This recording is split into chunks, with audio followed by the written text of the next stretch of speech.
กินข้าวแรงค่ะพี่น้องกินข้าวแรงไว้เด้อค่ะมามื้อนี้ต้มโค้งทะเลนะคะต้มโค้งทะเลใบกะเพราจ้ะกินกับข้าวกล่องฮ้อนๆค่ะพี่น้อง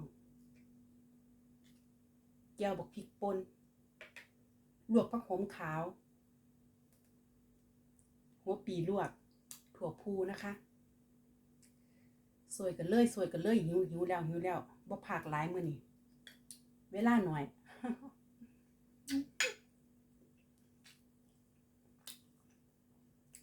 กุ้งแน่นๆ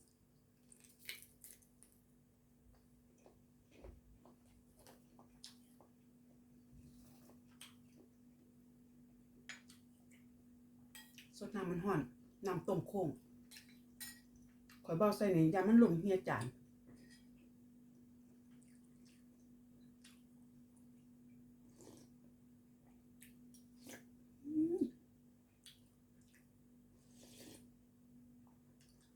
มื้อนี้คืออยากสดฮ้อนๆนะพี่น้อง เป็นท้องอืดจังได๋บุก็เลยต้มโค้งใบกะเพรากินเป็นกรดไหลย้อนใบกะเพราช่วยได้นะคะเป็นช่วยย่อยบ่ให้ท้องอืดไล่ลมนะคะสะใจเลยฝ่าสดกันก่อนมันสิเย็นก่อน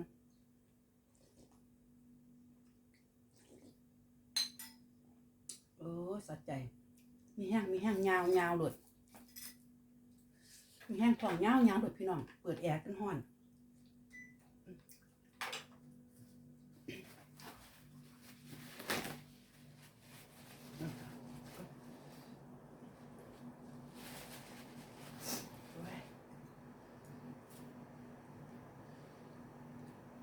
เอาแก้วหาด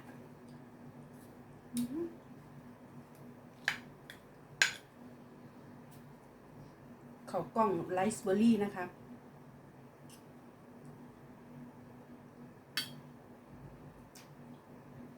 หอย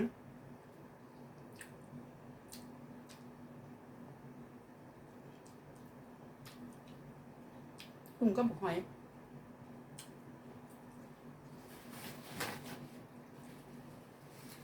บ่ใส่ปลาหมึกเพราะว่าบ่ใครถือกันกับปลาหมึกปานใดพี่น้องกินยามใดหันใจบ่อิ่มมันเป็นคอเลสเตอรอลสูงในปลาหมึก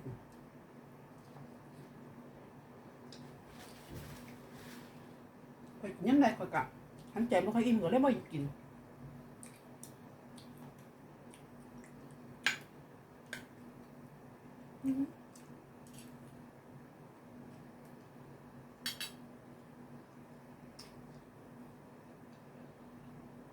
ลวกผักโขมขาวลวกผักโขมขาว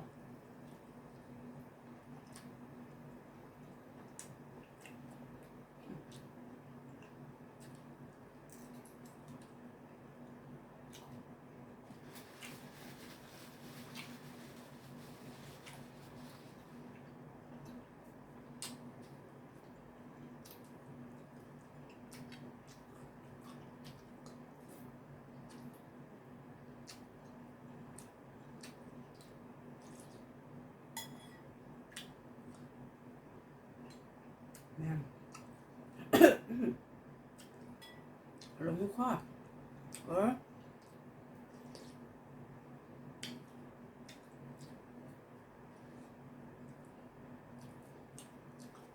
อย่ามันเย็นก่อนน้ำมันร้อนย่ำเย็นก่อนเพราะเขาเปิดแอร์มันเย็นเร็วมันต้องสดร้อนจังมีแห้ง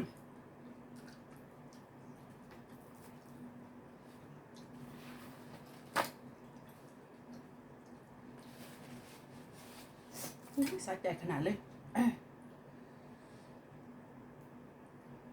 กินเขามื้อนี้สะใจขนาดเลยพี่น้อง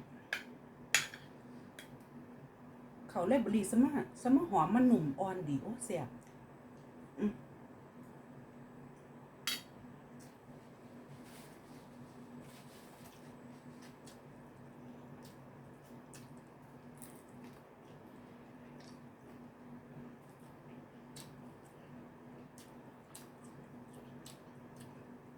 ใบกะเพราล้วนๆนะคะ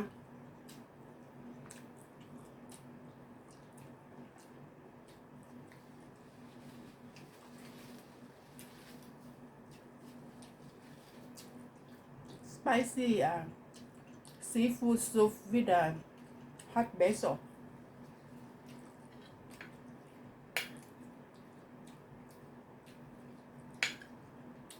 eat with brown rice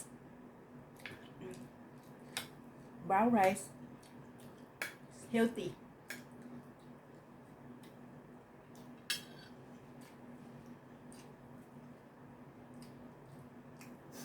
and boiling vegetable Thai vegetable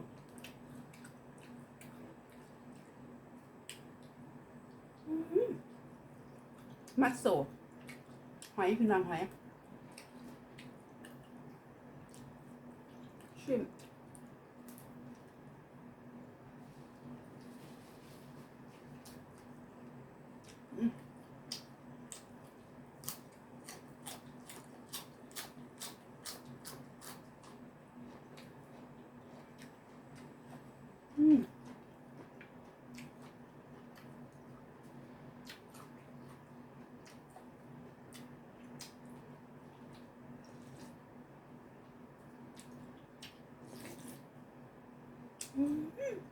น้ำจะมาสัดใจรสสดของข้อโอ้โอ้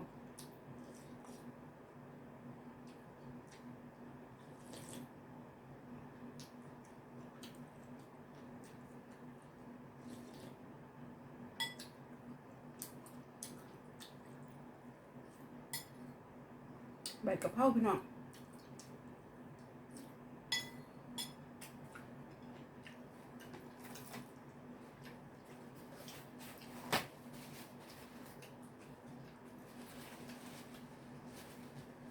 โอ้เผ็ด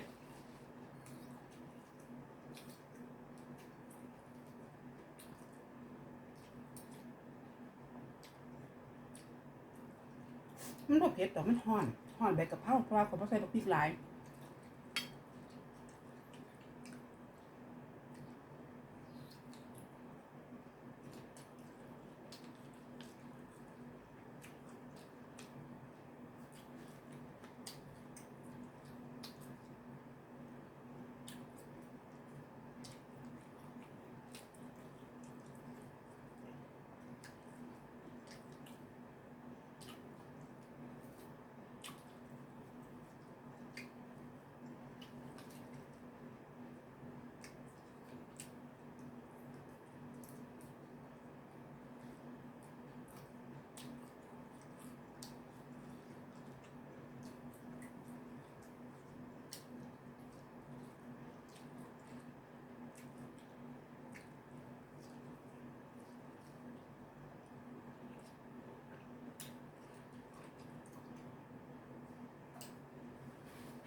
banana flour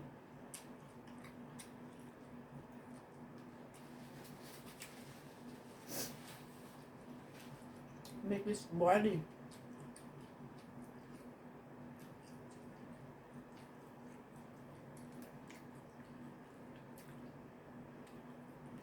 kind of like Thai Spanish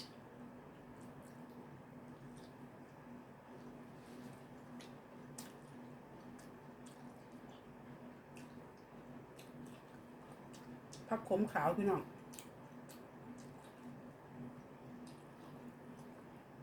ลูกกับหยวกกล้วยบักถั่วพู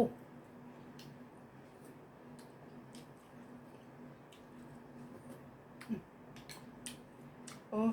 สุดยอด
ตักน้ำซุปอีกน้ำซุปแซ่บสัดใจ